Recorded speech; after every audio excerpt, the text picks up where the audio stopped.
को 26 नवंबर 2008 या 26 के आरे का मुंबई अटैक की घटना तो याद होगी, जिसमें 160 लोगों की जान गई थी और 300 से ज़्यादा घायल हुए थे। मुंबई के 4 अलग अलग लोकेशंस पे अटैक किए गए थे, जिसमें टोटल 10 आतंकवादियों ने इस घटना को अंजाम दिया था और 10 आतंकवादियों में से 9 आतंकवादियों को एनएसजी कमांडोज के द्वारा एंटी टेरर ऑपरेशन के तहत ऑन द स्पॉट मार दिया जाता है। बचा एक आतंकवादी जिसका नाम कसाब था, उसको जिंदा पकड़ लिया जाता है और इसी आतंकवादी कसाब को 11 नवंबर 2012 को पुणे की यरवदा जेल में फांसी दे दी जाती है।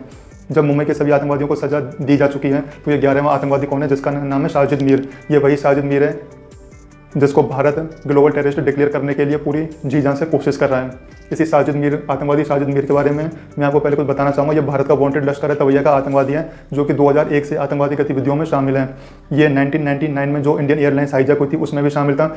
2001 में भारत की पार्लियामेंट पे अटैक हुआ था, ये उसमें भी शामिल था। और 2016 में जो पठानकोट के इंडियन एयरफोर्स बेस पे अटैक हुआ था, ये उसमें भी शामिल था। इसके अलावा ये डेविड हेडली का हैंडलर भी बताया जाता है। डेविड हेडली इस वक्त अमेरिका की जेल में एक कैदी है, जो कि वहाँ पे बंद है।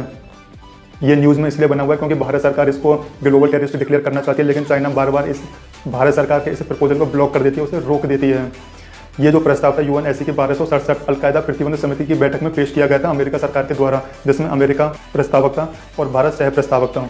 ये कोई पहली बार नहीं हुआ है जब चाइना ने भारत के किसी काम में टांग अड़ाई है। इससे पहले भी 3-4 बार चाइना टांग अड़ा चुका है। भारत के वैश्विक स्तर पर कोई काम किया जाता है उसमें।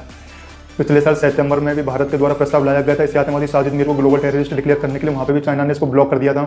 उसके बाद अमेरिका और भारत सरकार के दोनों सरकारों के द्वारा मिलकर यूएनएससी की आतंकवादी की सूची में पाकिस्तानी आतंकवादी अब्दुल रऊफ अजहर को यूएन की आतंकवादी की सूची में शामिल करने के लिए प्रस्ताव लेके आए थे, लेकिन चाइना ने उस प्रस्ताव को भी ब्लॉक कर दिया था। उसके बाद अक्टूबर 2022 में फिर से प्रस्ताव लाया गया पाकिस्तानी आतंकवादी तालहा को यूएन की आतंकवादी सूची में शामिल करने के लिए, ग्लोबल टेररिस्ट डिक्लेयर करने के लिए, लेकिन वहाँ पे भी चाइना ने इसको ब्लॉक कर दिया था।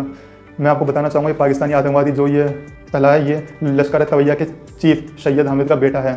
रिसेंटली 20 जून 2023 को भारत के द्वारा प्रस्ताव पेश किया गया था यूएन में, जहां पर साजिद मीर को, इस आतंकवादी साजिद मीर को ग्लोबल टेररिस्ट डिक्लेयर किया जाना था, लेकिन वहां पे भी चाइना ने फिर से ब्लॉक कर दिया। चाइना का तर्क है कि जो सबूत पेश किए जाते हैं पाकिस्तानी आतंकवादियों के खिलाफ, वो एविडेंस या वो सबूत काफ़ी नहीं है कि इन आतंकवादियों को ग्लोबल टेररिस्ट डिक्लेयर किया जाए। ये चाइना का तर्क है। आज ही के दिन यानी 21 जून 2023 को भारत के विदेश मंत्रालय के जॉइंट सेक्रेटरी प्रकाश गुप्ता जी के द्वारा आतंकवादी साजिद मीर का एक ऑडियो प्ले किया जाता है। ये कहता हुआ सुनाई देता है, जहाँ भी मूवमेंट दिखे, जहाँ भी लोग दिखें, वहाँ फायर ठोको।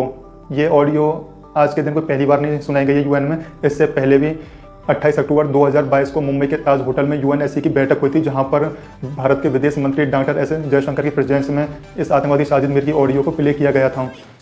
इस ऑडियो प्ले में ये दिखाता है कि आतंकवादी साजिद मीर मुंबई हमले के समय चावड़ हाउस में, उस वक्त जब आतंकवादी चावड़ हाउस में थे, तो ये साजिद मीर उनकी हेल्प कर रहा था, उन्हें आदेश दे रहा था, उन्हें गाइड कर रहा था। यानी आतंकवादी साजिद मीर ने इन आतंकवादियों को ही तैयार किया था मुंबई अटैक के लिए। इसलिए भारत चाहता है कि आतंकवादी साजिद मीर को ग्लोबल टेररिस्ट डिक्लेयर किया जाए, लेकिन चाइना बार बार इसमें टांग अड़ाता है।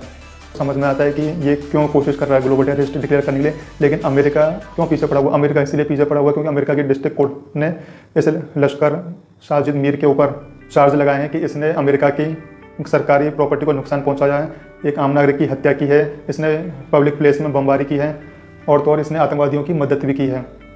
ये वही आतंकवादी साजिद मीर है जिस आतंकवादी को पाकिस्तान ने मतलब मरा हुआ घोषित कर दिया था। बाद में पता लगा कि आतंकवादी साजिद मीर जिंदा है, और जब अंतर्राष्ट्रीय दबाव पड़ा पाकिस्तान के ऊपर, तब जाके इस आतंकवादी साजिद मीर को अरेस्ट किया गया। पाकिस्तान ने इसको 15 साल की सज़ा सुनाई थी इस जुर्म में कि इसने आतंकवादियों को पैसे देने में सहायता करी थी।